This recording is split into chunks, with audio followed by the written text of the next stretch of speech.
For years, honestly, it felt like the main question on everyone's lips, especially for international students, was just when? When will Australia open its borders? Yeah, it was this constant state of limbo, wasn't it? A lot of waiting, a lot of uncertainty. And if you listening now are maybe still thinking along those old lines that the borders are closed or heavily restricted, well, you need an update. You really do. Because that whole era, the physical travel ban from the pandemic, that's definitively over. We're in a new phase. It's a completely different context now. The borders are broadly open, which is, great news on the surface. Definitely. But, and this is the crucial part, open doesn't mean easy entry anymore. It's not a free-for-all. Not at all. So our deep dive today, what we really want to do is unpack what open actually translates to in 2025. And the term is managed access. Exactly. And our goal here is to break down this new reality for you. It's become hyper-selective. We need to look past just the basic visa stuff. Right. We're talking about the new hard caps on numbers, the really fierce competition that creates for the limited spots available. Okay. And maybe most importantly, what are the specific practical steps you need to be taking, like right now, to give yourself the best shot for the next intake? Because the stakes involved here are just, they're huge. You can't overstate it. No. International students, we have to remember, they're not just, filling seats in lectures. They pump over 30 billion Australian dollars into the economy every single year. It's a massive export industry, plus the diversity, the innovation they bring. Absolutely vital. So getting this managed access right is critical for Australia's reputation, its economy, even with all the domestic political noise around it. Agreed. So let's really dig into this shift, how we went from a literally closed border during the pandemic to what we're now calling a compliant border. Compliant. I think that's the perfect word. So what are the absolute basics? What's the foundation for entry now once you get past the old pandemic health checks? Okay, the baseline is entry is allowed. But the whole game has shifted to regulatory compliance. It's all about the paperwork. Meaning? Meaning you must hold a valid student visa, the subclass 500, no surprises there. Okay. And critically, you must have your confirmation of enrollment, the COE, from an accredited Australian institution already sorted in hand. So those two things, the visa and the COE, they're non-negotiable starting points. Absolutely. If those aren't locked down, frankly, nothing else matters. You're not even in the running. And thinking about documentation, beyond those two big ones, what's maybe the biggest hurdle or mistake students are still making right now? I'd say underestimating the health side of things, even now. Firstly, the Overseas Student Health Cover, OSHC, it's mandatory. You need it for healthcare access. Simple as that. Right, OSHA. Secondly, vaccination status. It still matters. The strict travel ban is gone, yes, but our sources are clear. Yeah. You still need to provide recognized vaccination certificates. We're talking Pfizer, Moderna, AstraZeneca. Novavax too. And Novavax, yes. If you're unvaccinated, you're going to face extended restrictions or you'll need specific exemptions.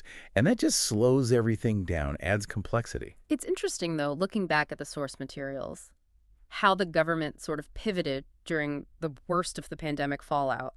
They couldn't open the physical border. Right. So they started tweaking the system to try and make up for those huge financial losses later on. They did. They really prioritized processing student visas to clear that massive backlog that built up.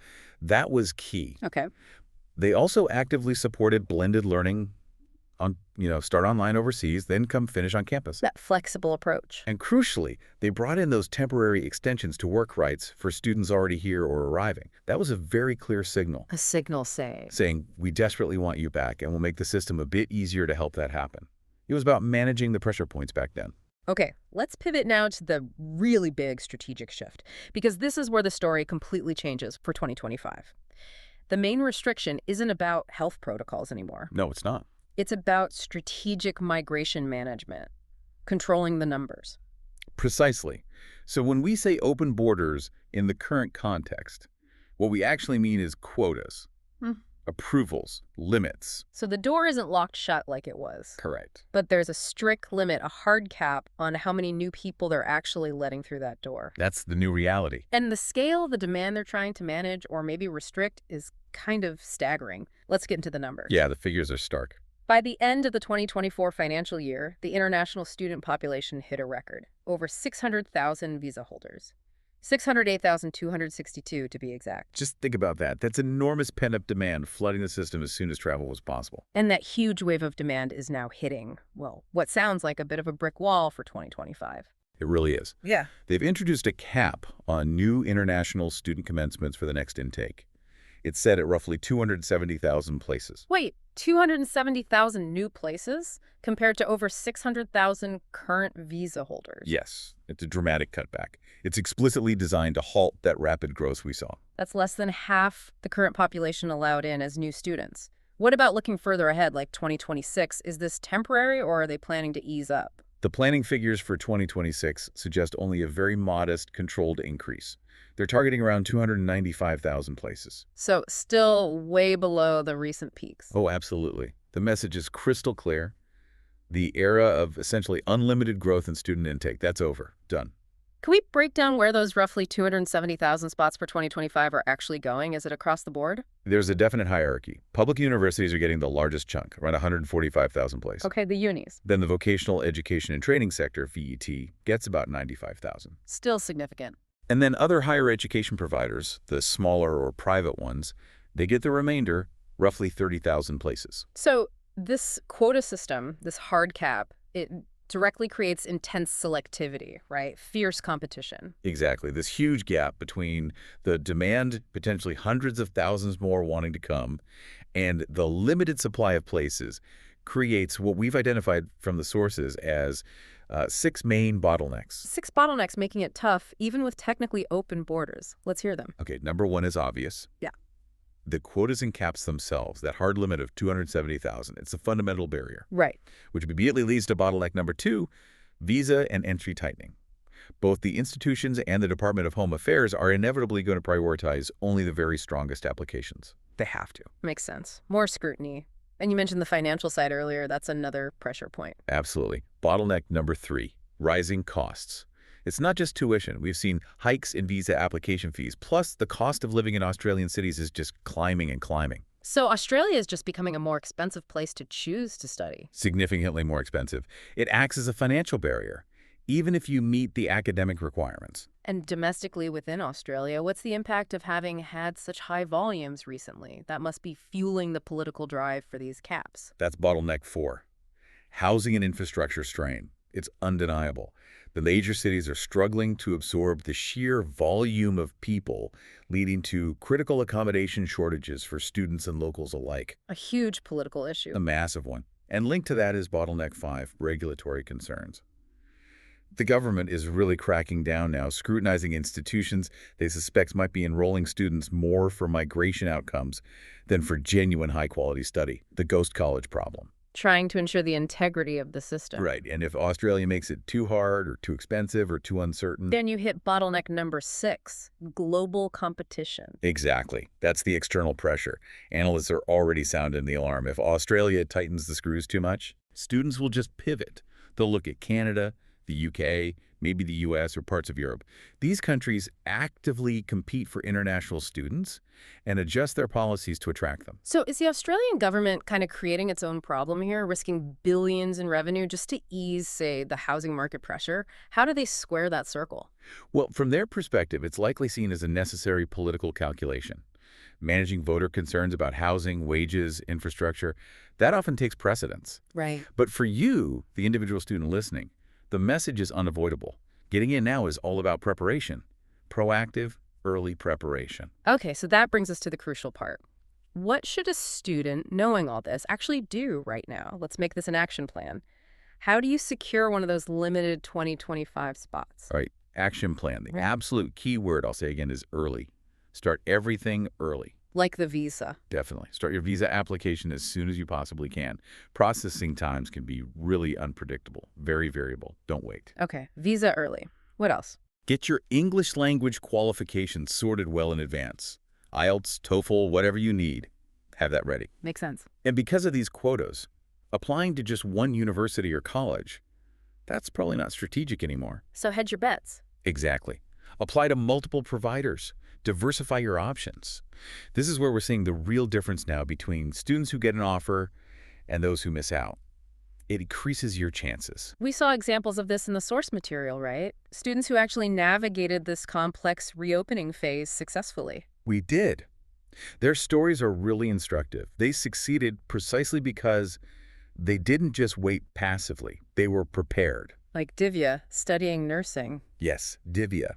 When things were most uncertain, she didn't just give up. She deferred her offer, kept all her paperwork, her medicals, everything perfectly up to date. So she was ready to go. Instantly ready. The moment the rules allowed, bang. She could secure her visa because everything was lined up. And Rohit, doing his English prep. Same principle. The borders closed midway through his IELTS preparation. Did he stop? No. He kept going, got his score, continued planning, used mentorship programs. So when the 2025 intake process started. He was competitive from day one. Yeah. He hadn't lost momentum.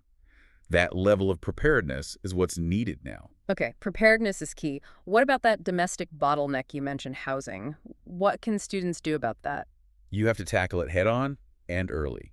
Secure your housing as soon as possible after getting your visa. Those shortages are severe in major cities. It's not something you can leave until the last minute. Finding a place to live is part of the application strategy now, almost. It really is. Also, consider flexible study options if they're available. Hybrid courses, for instance. Why hybrid? It just gives you a bit of a buffer. It hedges against any unexpected travel delays or maybe holdups in getting that final visa grant. It offers some flexibility. And then there was that perhaps slightly sobering piece of advice in the sources. Yes. Tip number 11, I think it was. Always have a backup destination in mind. Be realistic, basically. Be pragmatic. It's crucial. Have a plan B, whether that's considering another country or perhaps deferring your Australian studies by a year if you have to. Hope for the best, plan for the worst. So sequence is key then. Absolutely. First, get your offer confirmed, get that COE. Then organize all the money-side finances, OSHC sorted. Then, after you have the visa fully approved and in your hand, Right. then you book flights and finalize accommodation. Don't jump the gun on flights. Got it. Okay, looking ahead, beyond the immediate challenges of 2025, are there any positive trends Australia is trying to foster to still attract top students despite these caps? Yes, they're definitely trying to balance the restrictions with incentives, especially for high-value or high-skilled students who might stay long-term. Such as? We're expecting moves towards simplified, maybe faster visa processing for students from key source countries. Think India, China, Nepal. Streamlining for some.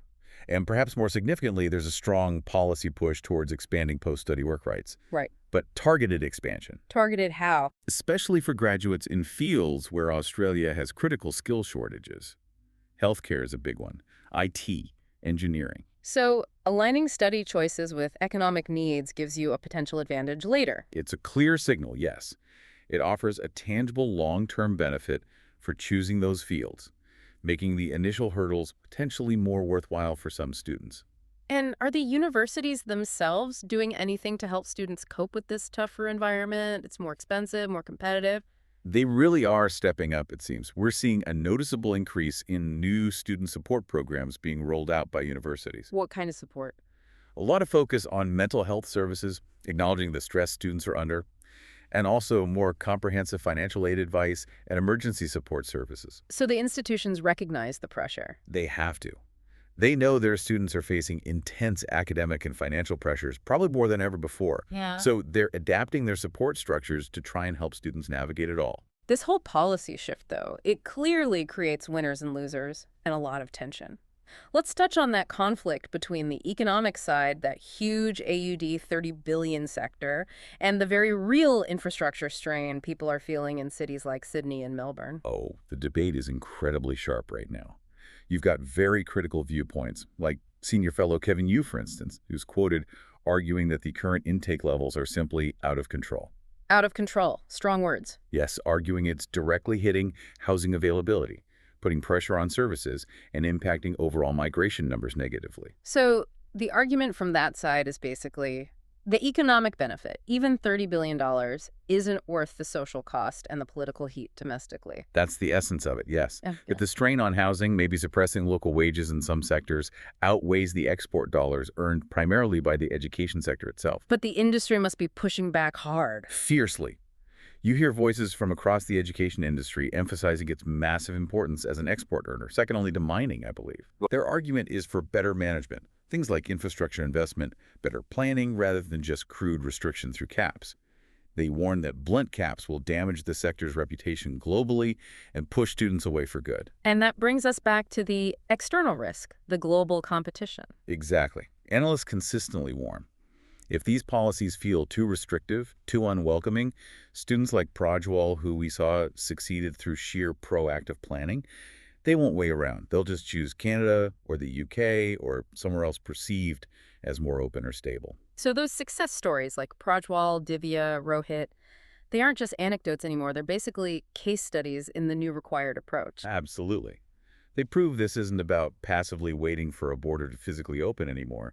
It's an active game of securing one of a limited number of highly competitive spots. And the kind of preparedness they showed during the uncertain reopening phase, keeping documents ready, deferring strategically, continuing their studies or prep work. That's become the blueprint. That's the model for how you need to approach the 2025 intake and probably beyond. Okay, so let's try and distill this down to the core message for everyone listening. This summary takeaway is, Australia's borders are fully open. Check. hmm, But mm. the system has become incredibly selective and tightly regulated. That's the catch. So for the 2025 intake, the mantra has to be prepared, be early, and be competitive. You're vying for one of those carefully managed places. Exactly. The government has essentially traded that old idea of unrestricted movement for a new reality of managed competition. Your application, your entire approach, needs to stand out far more than it ever did before. Which brings us, I think, to our final thought for you to take away and perhaps mull over. Given this record high demand clashing with these new hard caps on student numbers, what are the real downstream implications? How will this intense competition change the way institutions select students? Hmm. Will students find themselves forced to make maybe strategic choices about which university to apply to?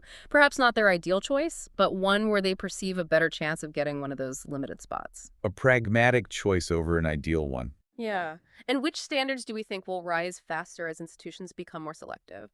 Will it be the academic entry requirements? Or will it be the financial hurdles, proof of funds, ability to pay upfront that become the primary gatekeeper? Something to think about.